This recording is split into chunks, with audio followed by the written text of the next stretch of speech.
안녕하십니까. 지금부터 예도는 헤겔 논리학 두 번째 시간을 갖겠습니다. 헤겔의 논리학은 사실 예도가 구정 기념 강좌로 기획한 것인데 전부 다 세 개입니다, 여러분. 그런데 오늘 두 개 다를 마무리하려고 하는데 가능할지 모르겠어. 어제 내일 아침에 불가능하면 내일 아침 산책에서 완성하면서 구정 선물을 여러분들에게 드리겠습니다. 오늘 두 번째는 본질론입니다, 여러분. 논리학 2, 예도의 헤겔 논리학 강좌 두 번째 주제는 본질론. 헤겔의 본질론. 참 논리학에서 본질은 그죠?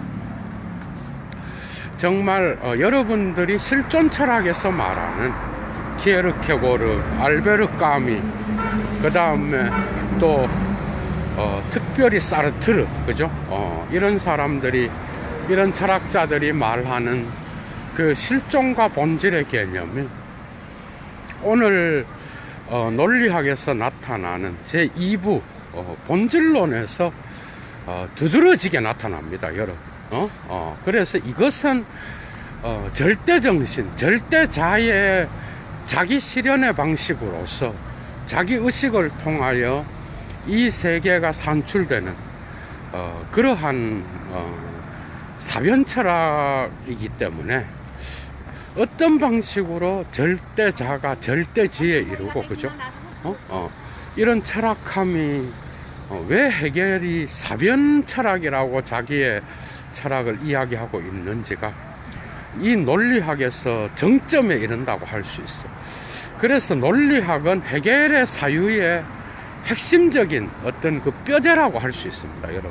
오늘 두 번째 본질론은 특별히 헤겔의 어떤 철학이 신학과 맞닿아 있으며, 그죠? 헤겔 이후의 그리스도교의 신학은 삼위일체론이라든지 신론이라든지 이런 개념들을 수정할 정도로 칼 바르트의 교회학에도 헤겔의 개념이 떡칠되어 있습니다, 여러분. 그런 정도로 중요한 것이 바로 논리학인데 오늘 두 번째 강좌를 열겠습니다. 여러분, 본질론에서 세 가지가 중요합니다. Das Wesen scheint in sich selbst라는 개념이 있어. 이것은 본질은 자기 자신 안에서 나타난다. shine, 나타나다. 원래 빛이 드러나다, 이런 뜻입니다. 두 번째가 뭔가 하면은 Das Wesen muss erscheinen입니다. 그러니까 본질은 현상해야만 한다. 세 번째 명제는 Das Wesen offenbart sich, 본질은 자기를 계시한다, 이런 뜻이야, 여러분. 여러분, offenbart가 여기서 나와요. 그러니까 신학에서 뭐 offenbarung 하면서 하는 얘기들 있죠. 신이 자기 자신, 칼 바르트의 삼위일체론에서도 신의 자기 의식 안에서 내재적 삼위일체를 이야기하잖아. 이 바르트 사유가 아닙니다. 이건 다 헤겔한테서 갖고 간 거예요, 여러분. 그러니까 오늘 강좌는 신학에서도 그렇지만은 어떻게 보면 헤겔 사변 철학의 정수를 나타낸다고 할 수 있어. 그러니까 본질론은 첫 번째 Das Wesen scheint in sich selbst, 자기 자신 안에서 본질은 나타난다. 이 말은 첫 번째 계기를 나타내는 거예요. 본질론의 첫 번째 계기가 자기 반성으로서의 본질입니다. Das Wesen als Selbstreflexion이라고 자기 자신, 자기 반성으로서의 본질. 여기에도 세 가지 계기가 있어요. 두 번째 계기가 Das Wesen muss erscheinen, 본질은 현상해야 한다. 이것의 계기는 바로 현상이라는 거예요. 그러니까 자기 반성으로서의 본질과 두 번째 계기가 Erscheinung, 현상입니다, 여러분. 세 번째 계기가 바로 Wirklichkeit인데 현실성이야. 이거는 다른 말로 실제라고 번역될 수 있어요. 현실성. 현실성이 계기인데 여기에서는 Das Wesen offenbart sich. 그러니까 본질은 자기를 계시한다 이런 뜻이야, 여러분. 그러니까 마지막 세 번째 계기가 현실성인데, 이 현실성은 본질이 자기 자신을 계시하면서 나타나는, 다시 말하면 본질과 실존의 결합에 의해서 나타나는 게 현실성이에요, 여러분. 일단 이렇게 여러분들이 세 가지 계기로 변화되는 이것을 일단 해놓고 이제 다시 앞으로 올라가서 첫 번째 계기부터 출발합니다, 여러분. 그러니까 본질론에서 첫 번째는 자기 반성으로서의 본질이에요. 이것은 첫 번째 가상이 있어요. 여기도 세 가지 계기가 있는데, 가상이라는 개념, 독일어로 샤인입니다. 샤인, 가상. 그리고 이 가상에서 또다시 외전, 본질이라고 하는 계기가 있고, 마지막이 레플렉시온스 베슈틴뭉이야, 반성 규정이야, 여러분. 그러니까 이 세 가지를 통하여 이제 변증법적 운동을 통하여 발전해 나가는데, 자기 반성으로서의 본질이 왜 가상이냐, 이제 여기로부터 출발합니다. 여러분, 가상이 뭐예요? 가상은 실제가 아니라 실제의 그림자를 말하는 거죠. 가상은 빛으로부터, 빛의 개념이에요. 그래서 샤인에는 빛나다라는 뜻이야, 독일어로. 그런데 여기에서 명사형을 써서 가상이라는 뜻이 나타나는데, 빛이 드러나서 이 빛의 어떤 그 실제가 비추인다 그래서 가상이라는 뜻이 붙어 있습니다. 그렇다 그러면 왜 본질론에서 가상이라는 개념이 나타나냐? 정신이 존재를 통하여 자기 자신을 반성할 때, 그 반성의 대상 자체가, 여러분, 그게 본질 자체는 아니잖아, 그죠? 그러니까 신의 정신, 절대자가 자기 자신을, 존재를 통하여 반성할, 그러면 본질이 기결되는 거예요. 그러니까 해겔은 본질론을 말하기 전에 이렇게 말합니다. 본질이라고 하는 것은 양과 질의 어떤 통일로서의 척도가 나타나고, 이 척도의 적자대자적 운동을 통하여 나타나는 게 아니라 이것의 결과물이라, 이것의 위얼쿵, 결과다, 이렇게 말하거든. 그리고 이 말은 적자대자를 통하여 존재론에서 밝혀진 양과 질의 종합을 통하여 마지막에 척도에서 통일이 일어나잖아요. 이 통일을 통하여 이제 존재론이 마무리되고 본질로 넘어오는데, 이 통일이라고 하는 이 척도의 결과지, 이 척도로부터 적자대자적 운동이 일어나서 본질이 생긴 게 아니라는 거예요. 그러니까 신의 존재 자체, 순수 존재, 순수 무, 그 다음에 그거로부터 나타나는 생성, 이런 것에 의하여 결과로서 나타나는 게 본질인데, 이 결과가 독특합니다, 여러분. 그러니까 존재론과 본질론은 사실 신비주의 철학에 적용시키면 이게 뭔가 막 확실하게 맞아떨어지지 않아. 사실은 신비주의 철학에 적용시키려면 본질이 먼저고, 존재론은 나중에 두 번째 나타나는 것이고, 개념론은 사실은 신비주의 철학에서는 그렇게 아주 중요한 개념은 아닙니다, 여러분. 그러니까 나타나야 되는데, 지금 존재론을 먼저 이야기하고 그것의 결과가 바로 본질론이다, 본질이다, 이래 나가거든. 그러니까 이 부분이 되게 헷갈리는 거예요. 그러니까 해겔의 사유와 전통적인 신비주의,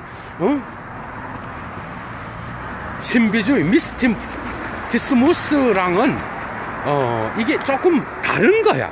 여러분들 봐봐, 존재로부터 본질이 나온다. 그러면은 그러니까 여기에서 이 존재는 우리가 말하는, 어제 강좌를 열었듯이 우리가 말하는 그러한 현존재의 존재, 인간의 존재, 세계의 존재, 이런 개념이 아니에요. 그 존재론에서 말하는 존재 개념은 신의 운동의 자기 그 지향으로서 나타나는 그런 존재야. 어쨌든 이 본질론의 초입 부분은 이렇게 출발합니다. 그래서 이렇게 출발을 하면서 이제 본질이 기결되어 나오는데, 결과로서 이 본질은 존재로서 자기 반성을 하는 특징을 갖고 있는 거예요. 그러니까 본질은 자기 반성을 통하여 가상으로서 나타나. 그러니까 신의 정신이 자기 자신을 반성하면서 이제 가상이 드러나게 되는데, 이 가상은 반성 규정으로 나타나요. 이해가 됐어? 그러니까 반성을 통하여 뭔가를 규정을, 그러니까 가상과 본질의 어떤 그러한, 여러분들 봐봐, 자기 의식에서 신이 순수 존재라고 합시다. 그런데 자기 의식을 통하여 가상이 드러나지 않고 빈 공간이 창출되지 않는다면 창조는 불가능합니다, 여러분. 그죠? 이 세계의 실존은 불가능한 거야. 그러니까 그 가상이 나타나면서 다시 본질과 변증법적 운동을 통하여 반성 규정이 생겨. 반성 규정.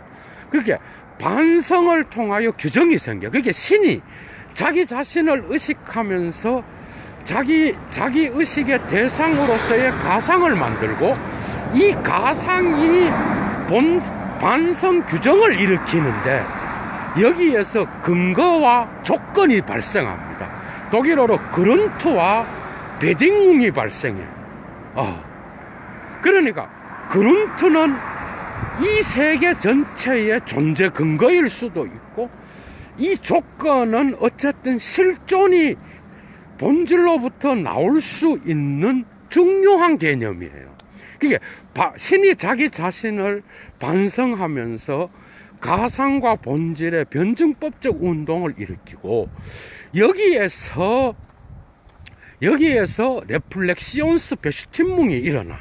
그게 반성을 통하여 특정 규정이 일어나. 그래서 이 규정을 통하여 이제 그 근거와 조건이 형성돼. 조건.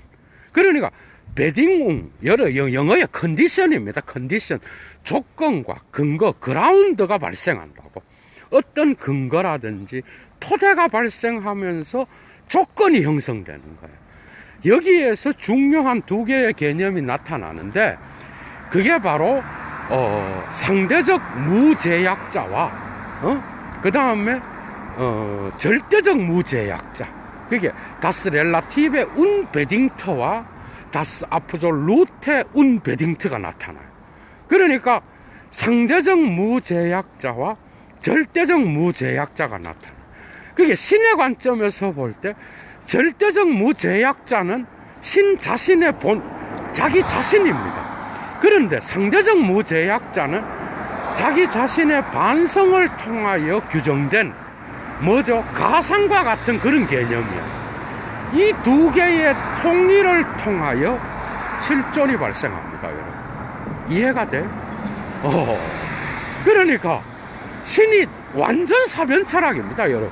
그게 신이 자기 자신을 반성하면서 가상이 나타나고, 그 가상이 어떻게 보면은 상대적 무제약자야. 근데 여러분, 다스 운베딩테라고 하는 이 무제약자라는 개념은 사실은 칸트가 썼던 개념이에요, 여러분. 칸트가 통각을 설명하면서 자기 의식의 관점에서 이히덴케로 소급되지 않는 생각하는 이 주체는 결코 사유의 대상이나 오성 범주에 속하는 게 아니라는 거예요. 그러니까 자기 반성을 통하여 대상화된 나의 의식의 대상으로서의 나는 오성의 범주와 감각 내적 형식으로서의 시간에 붙잡히는 거야. 그러니까 이것은 무제약자가 될 수가 없는 거예요. 그러니까 자기의식의 대상으로서는 조건 지어진 베딩터 제약자야.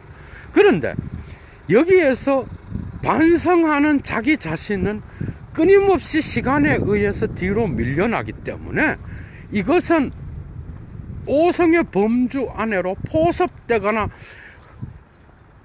그 다음에 데카르트의 이히덴케 코기토 아래로 포섭될 수 있는 게 아니라고 본 거야. 그러니까 여기서 피태의 절대자아의 개념이 나올 수 있는 그러한 계기가 마련되는 거예요. 여기서 언제 한번 관념론의 역사를 쫙 훑어서 강좌를 따로 열어야 될 정도입니다. 지금 어쨌든 그러니까 이 부분은 예도의 순수 이성 비판의 9개의 강좌에서 6개 이후부터 나올 거예요. 아마 그쪽 부분을 살펴보세요.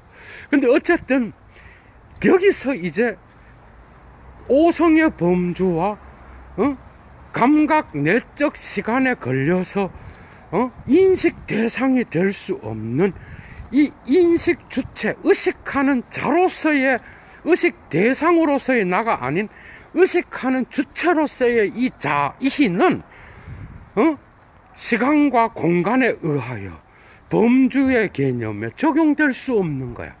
그래서 칸트는 이거를 무제약자라고 이야기한 거예요, 여러분. 이렇게 되면서 칸트의 인식론 안에서 이미 인간의 신적인 어떤 그러한 무한자가 인간 안에 들어있는 계기로서 나타나기 시작한 거야. 여러분, 이런 강좌는 여러분 한번 보셔요. 이런 관념론을 이 정도 들어가는 거는요 결코 쉬운 게 아니에요, 여러분. 그러니까 이 무제약자는 이런 뜻으로 사용됐어요, 여러분. 그런데 이 개념이 헤겔한테로 가면서는 절대자의 어떤 신의 절대 정신이 돼버린 거야. 이해가 되죠? 그러니까 이 절대자의 어떤 그 본질론에서 그 자기 반성으로서의 본질의 세 가지 계기에서 첫 번째가 뭐죠? 금방 했듯이 가상이고, 두 번째가 본질이고, 세 번째가 그 자기 반성의 규정입니다. 여기에 이 반성의 규정에서 근거와 조건이 나오고, 이 근거와 조건으로부터 뭐의 통일이 일어나는가 하면은 상대적 무제약자와 절대적 무제약자의 통일이 일어나는 거야. 이건 다른 말로 절대자의 자기 반성을 통하여 자기 반성된 대상인 가상과 자기 자신을 통일시킨다는 거야. 변증법적 운동을 통하여. 이 통일을 통하여 뭐가 발생하는가 하면은 실존이 발생하는 거예요, 여러분. 그래서 두 번째 계기로 넘어갑니다. 이제 자기 반성으로서의 그러한 본질이 이제 에얼샤이능으로 넘어가. 그게 현상의 계기로 넘어간다고. 두 번째 계기로 넘어가면서 이 현상의 계기는 첫째가 실존이에요. 엑시스텐츠야. 그리고 두 번째는 뭔가 하면은 그 현상이고, 그게 현상의 계기가 세 가지로 나누어지는데, 첫 번째가 바로 그 실존이고, 두 번째가 현상이고, 세 번째가 본질적 관계입니다, 여러분. 이 세 가지의 계기로 넘어가게 되는 거예요. 그래서 이 마지막 자기 반성으로서의 본질의 마지막 계기인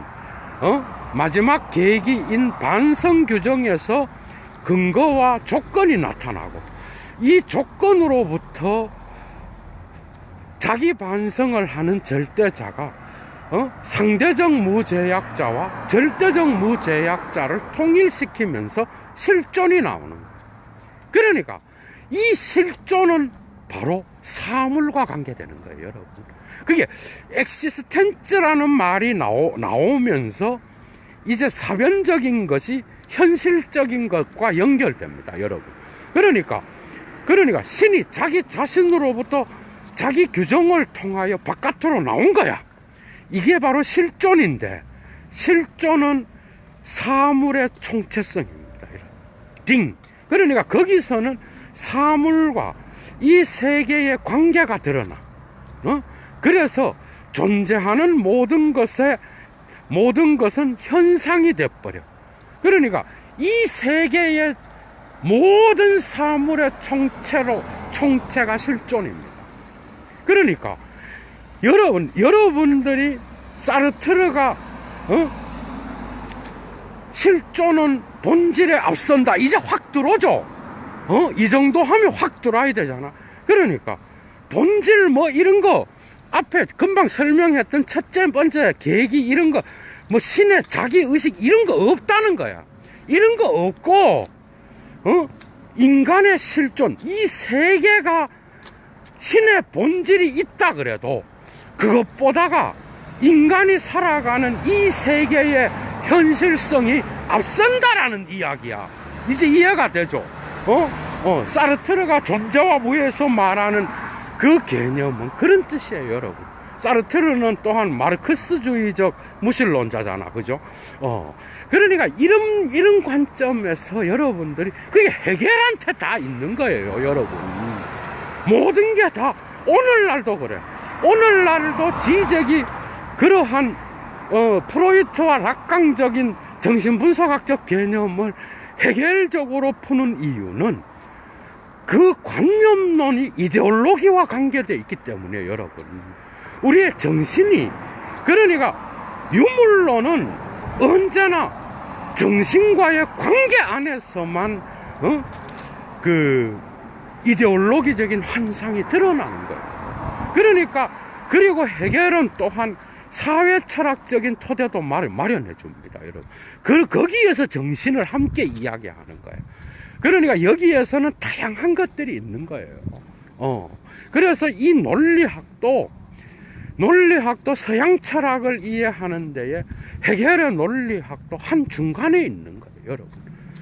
정신현상학 뿐만 아니라 논리학도 아주 중요한 위치에 있는 그런 작품이라고 할 수 있어요. 그래서 실존이 기결되어 나오는 겁니다. 신의 자기 반성, 가상으로서의 상대적 무제약자를 자기 자신인 절대적 무제약자와 결합시켜서 실존이 나오는 거예요. 그러니까 실존은 자기 바깥으로 나와 있다라는 거야. 맞죠? 그러니까 실존은 이러한 신학적인 엄청나게 관념론적이고 사변적인 이런 신학의 해결적인 신학 세계로부터, 그죠? 나오는 거예요. 사실 이거는 중세 철학으로 또 올라가야 됩니다. 그러나 올라가야 되는데 어쨌든 해결이 탁월하게 정리를 한 거예요, 여러분. 그래서 실존이 나오고, 실존은 이 세계의 사물과 이 세계의 현실성, 이 세계의 어떤 그러한 다양한 관계를 통하여 나타나는 거야, 여러분. 그러니까 이 세계의 사물들이 각각 다른 방식으로 나타나고 있는 이 실존은 바로 모든 존재하는 알레스 바스 이스트 에얼샤인트, 모든 존재하는 것, 존재하는 모든 것은 현상한다. 이건 뭐예요, 여러분? 이거는 다른 게 아니라 이 세계의 사물들, 모든 존재하는 것들은 현상으로서 나타난다라고, 여러분. 그러나 이 현상은 나타나면서 또한 자기 모순을 일으키는 거예요, 여러분. 자기 모순. 그래서 이 모순, 그러니까 헤겔한테서의 대자존재라든지 또한 그 변증법적 운동에서의 부정성의 개념, 이것은 바로 모순과 대립을 말하는 거예요. 그런데 여기에서 여러분들이 알아야 될 것은 이 비덜슈프루프라고 하는 모순이라는, 영어의 컨트러딕션이죠. 이 모순이라고 하는 거는 다른 게 아니라 그냥 우리가 한번 봐봐. 형식 논리학에서 모순은 뭐야? 예도는 지금 산책을 하고 있다. 첫째, 제1명제, 제2명제. 예도는 지금 커피숍에 있다. 여러분, 두 번째 명제는 거짓이죠. 맞죠? 지금 예도는 산책을 하고 있으니까. 형식 논리학에서는 A가 참이면 B는 거짓인 거예요. 맞죠? 두 명제가 다를 때. 그런데 헤겔한테서의 모순은 이런 형식 논리학에 속하는 게 아니에요. 그게 헤겔한테서 모순과 대립은 신의 정신의 생명력을 통하여 부정의 부정을 통하여 종합으로 나갈 수 있는 계기야. 그러니까 헤겔의 개념한테서, 헤겔의 철학에서, 변증법에서 모순과 대립, 이런 단어가 나오는 거는 철저하게 형식 논리학의 모순 개념이 아니라 변증법 논리학의 변증법적 종합.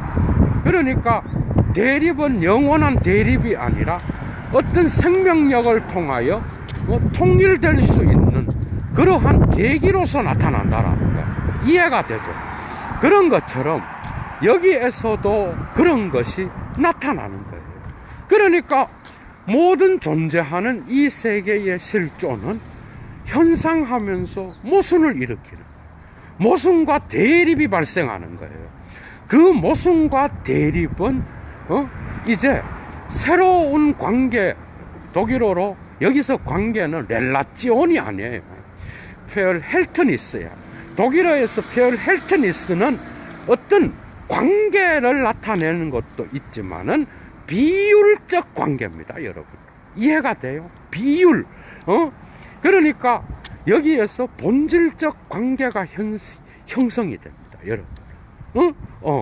그러니까 실존이 이 세계의 사물로서 나타나게 되고, 이 나타남이 현상하게 되면서 자기 안에 모순과 대립을 일으켜. 여러분, 이 세계의 모든 사물과 세계 안의 세계성은 자체로 이미 대립과 모순을 갖고 있잖아, 그죠? 이 대립과 모순을 통하여, 부정의 부정을 통하여 이제 본질적 관계, 베젠틀리셰스 페얼헬트니스가 세 번째 계기가 드러나게 되는 거예요, 여러분. 그래서 이 세 번째 본질적 관계는 다른 것이 아니라, 첫 번째가 부분과 전체의 관계예요. 두 번째가 힘과 힘의 관계예요. 세 번째가 바로 외적인 것과 내적인 것의 관계입니다, 여러분. 그런데 여기서 외부와 내부, 부분과 전체, 부분과 전체는 세계성이겠죠, 여러분.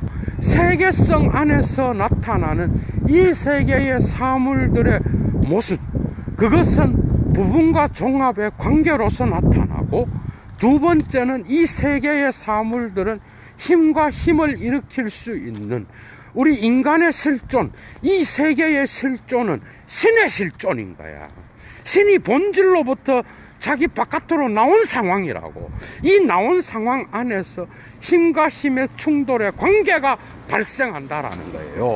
이 관계의 마지막 변증법적 운동이 외적인 것과 내적인 것의 관계가 일어나는, 여러분.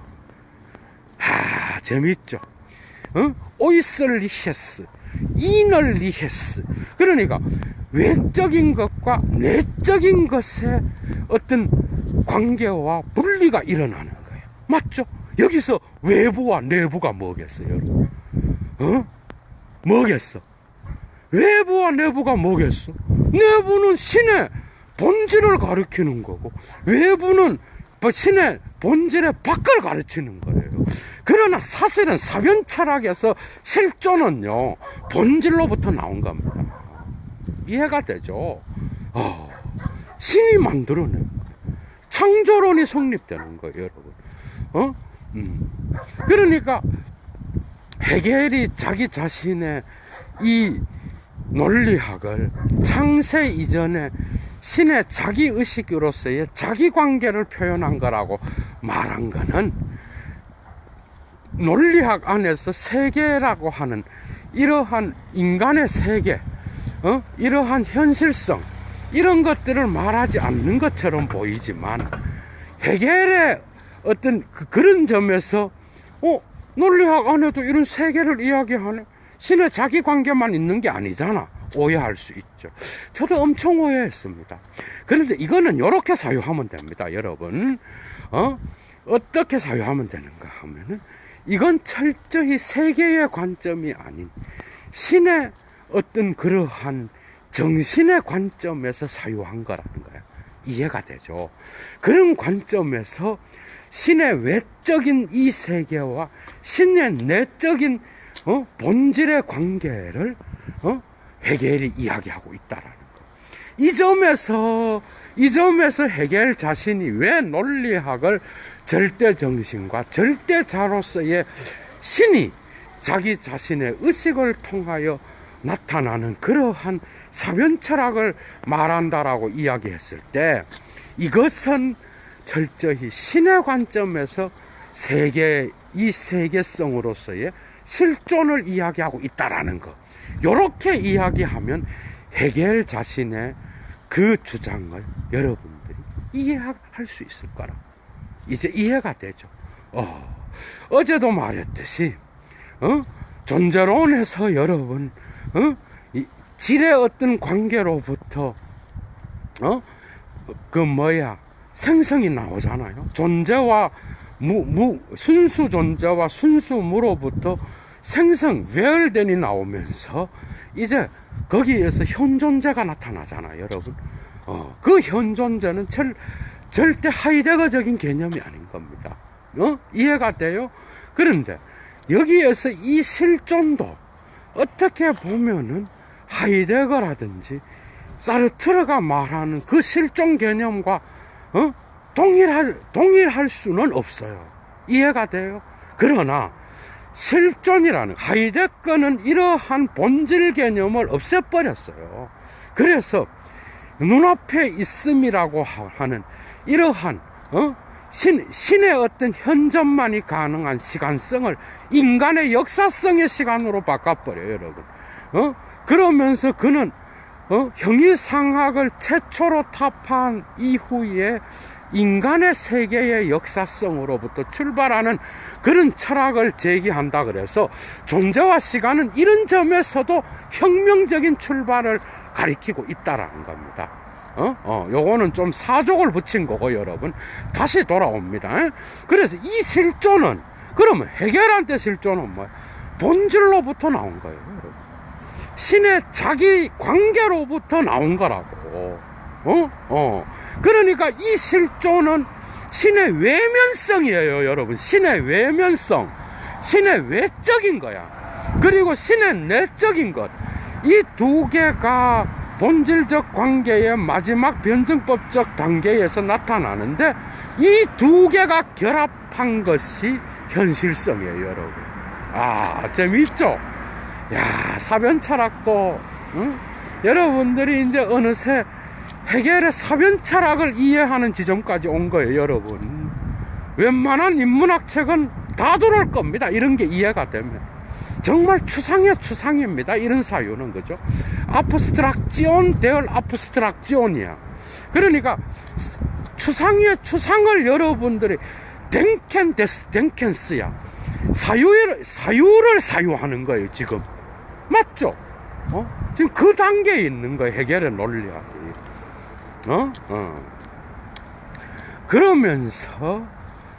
그러면서 이제 이 외적인 것과 내적인 것, 신의 본질의 자기관계와 이 자기관계로부터 나온 실존과 본질의 외적인 것과 내적인 것의 관계의 결합을 통하여 현실성, 비얼클리히카이트, 이 세계의 실제가 탄생하는 거예요. 현실성이 나타나는 거예요, 여러분. 이해가 되죠? 그래서 그 현실성이 나타나게 되면서, 이것은 본질과 실존의 결합이요. 신의 외면성과 신의 내면성의 결합이라는 거예요. 이해가 되죠? 그러면서 이제 나타나는 게 뭔가 하면은 현실성의 계기에 세 가지가 나타나고 있는 거예요, 여러분. 현실성의 계기에 세 가지, 여러분. 그 세 가지 계기에서 중요한 게 이 현실성, 여러분. 현실이라고 하는 거. 한번 생각해 보세요. 이 현실성을 통하여 뭐가 나타나는가 하면은, 절대적 관계가 나타나, 여러분. 그래서 현실성으로 넘어가는 마지막 단계에서 또 세 가지 계기가 있는데, 첫 번째가 절대자입니다, 여러분. 절대자. 두 번째의 계기가 현실성이에요. 현실성은 실제입니다, 여러분. 그 다음에 세 번째가 절대적 관계가 나타나. 이 절대적 관계의 변증법적 운동을 통하여 개념이 발생해. 이제 개념론으로 넘어가는 거야, 여러분. 개념론은 예도가 세 번째 하겠죠. 벌써 마지막 단계에 이른 겁니다. 그러니까 현실성에서 첫 번째 계기가 절대자야, 여러분. 왜죠? 헤겔의 현실성과 실제의 개념은 절대 정신으로서의 절대자가 신이 다른 말로 포함되어 있다라는 거예요. 절대자의 양태와 절대자의 본질과 절대자의 어떤 그러한 자기 운동의 양태들이 이 세계의 현실성을 만들어낸다는 거예요. 야, 이게 이해가 되죠? 그래서 사변 철학이라는 거야. 사변이라는 거는 어떻게 보면은 뭐죠? 이 세계의 현실성이 아닌 형이상학적이고, 그죠?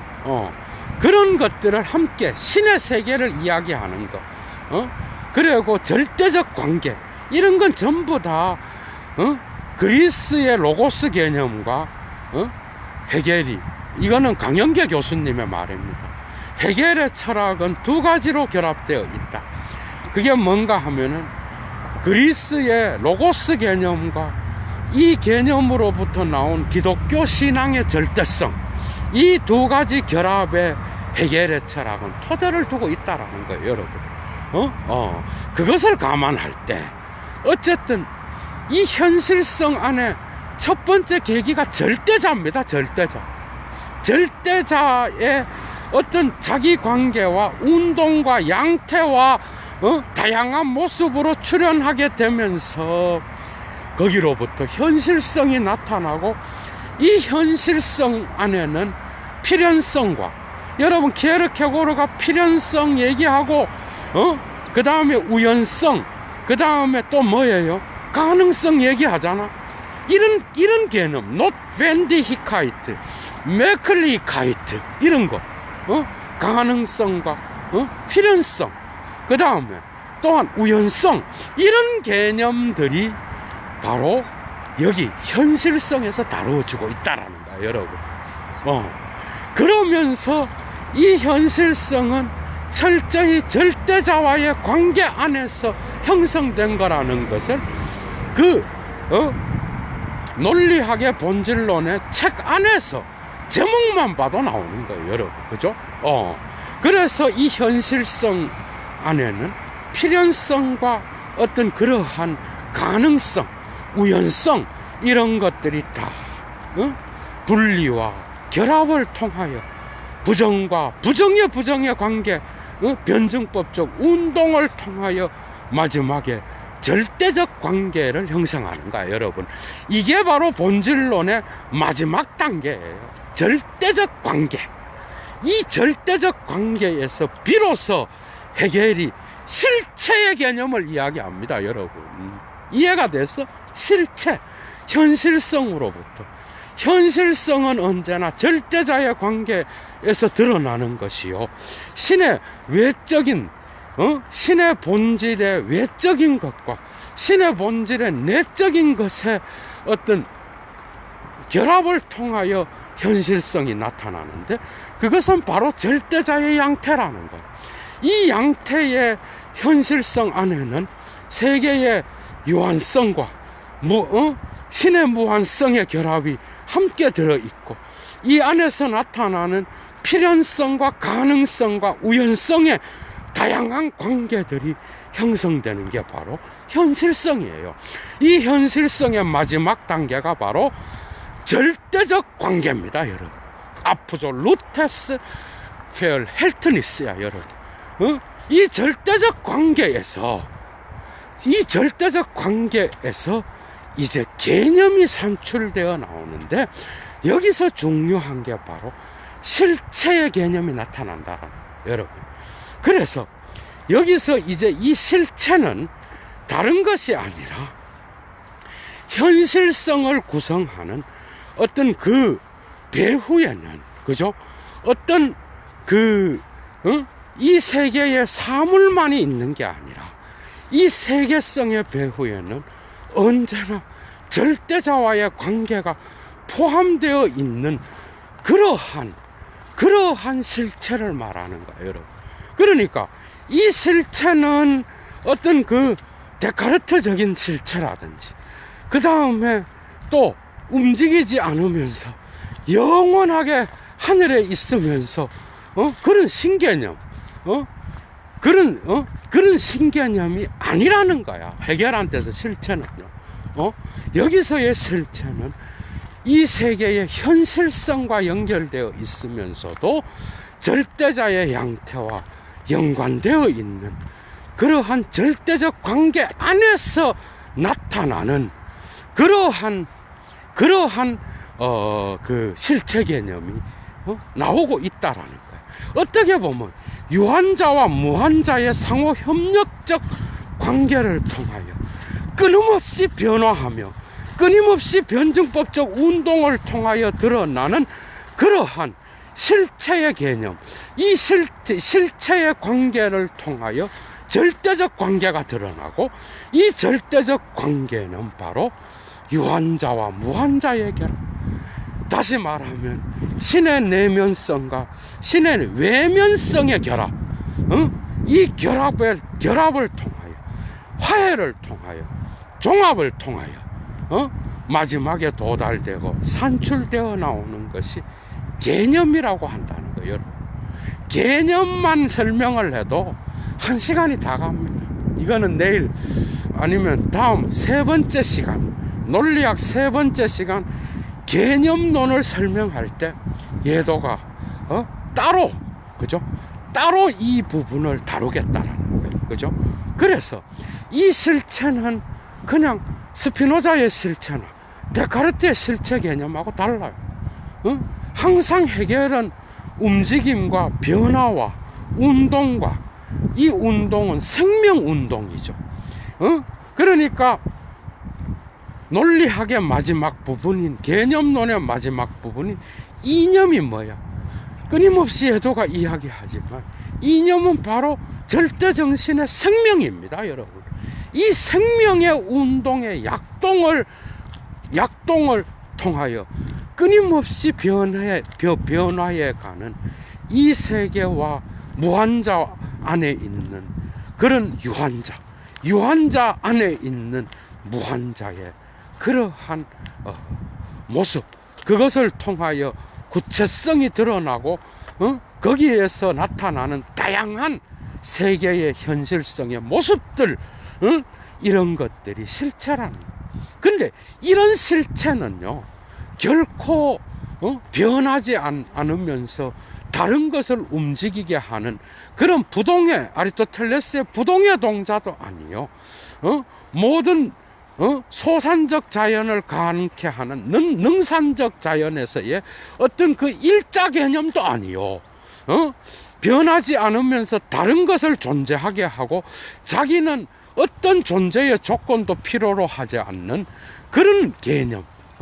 그래서 영원히 존재하면서 타자들을 뭔가 움직이게 하면서 보존시키는 그런 데카르트적인 실체 개념은 들어있지만, 스피노자적인 것도 조금 들어있지만, 그러나 실체는 끊임없이 변증법적 운동을 통하여 다른 모습으로 변화해 간다라고 하는 이런 실체 개념, 이것을 이야기하면서 실체의 부정과 실체의 긍정을 통하여 실체가 완성되면은 개념이 나타난다라고 헤겔은 보고 있다라는 겁니다. 여러분, 그것을 바로 디폴엔동 데스백 주프스탄 제스야, 여러분. 그러니까 실체의 완성, 포렌동 데얼 주프스탄체. 그러니까 실체의 완성이, 그죠? 나타나게 되면서 여기에서 마지막 절대적 관계에서 드디어, 그죠? 드디어 마지막 단계인 개념이 나타난다라고 하는 것. 마지막 정리하겠습니다. 그러니까 본질론의 큰 계기는 세 가지입니다. 첫째가 자기 반성으로서의 본질, 두 번째가 현상, 세 번째가 현실성입니다. 그죠? 이 세 가지 개념들 안에는 언제나 절대자의 자기 의식, 자기 관계를 통하여 나타나는 실존의 개념이 들어있고, 이 실존으로 배출되었다라고 해서 절대자가 사라지는 게 아니라 거기에서는 언제나 현실성, 실존과 본질의 결합을 통하여 나타나는 그 현실성의 첫 번째 계기가 절대자라는 거, 엄청난 교훈을 주죠. 그러니까 이건 신학이라니까, 여러분. 그래서 이 절대자와 절대자의 어떤 양태를 통하여 현실성이 또한 언급되고, 거기에서 절대적 관계로 간다라. 그러니까 뭐야? 아포조 루테스 페어 헬트니스, 절대적 관계의 주체가 누굴까요, 여러분? 유한자가 아니라는 거예요. 여러분, 이 세계의 인간의 유한성, 인간성을 관점으로 봤을 때 절대적 관계는 세상에 없습니다, 여러분. 부모 자식 관계, 절대적 관계 맞죠? 영원히 같이 살아요. 역사의 시간성 속에서 언젠가는 사라지고 없어지고 또 다시 후대의 세대가 나타나는 게 이 세계의 유한성의 그러한 특징이 아니겠어요, 여러분? 그렇다 그러면 헤겔이 말하는 이 마지막 현실성의 마지막 계기로서 나타나는 절대자, 현실성, 절대적 관계, 이 여기에서의 절대적 관계는 결국 이 관계를 주도하는 것이 인간의 세계와 인간의 현상이 아니라 신의 본질이라고 하는, 맞죠? 아니면 절대적 관계가 형성될 수가 없잖아. 이 절대적 관계, 그 점에서 헤겔의 논리학의 본질론, 두 번째 주제의 본질론의 마지막 절대적 관계 역시도 그 주도자는 절대자, 절대정신이라는 것. 이 절대정신의 자기 운동 안에 이 세계의 유한성과 이 세계의 세계성이 포함되어 있다라고 하는 것. 그죠? 그것이 강조되는 게 바로 절대성이라고, 절대적 관계요. 또한 그 안에서 나타나는 실체의 개념 역시도 언제나 절대자와의 관계가 함께 포섭되어 있다라고 하는 것. 이게 바로 헤겔의 논리학에서 여러분들이 포착해야 되는 아주 중요한 본질론의 주제라고 예도는 확신합니다. 여러분, 좋은 하루 되시고요.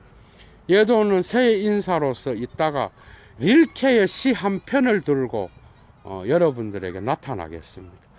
언젠가 예도는 앞으로 게테랑 헬더린, 릴케 그 다음에 또 뭐죠?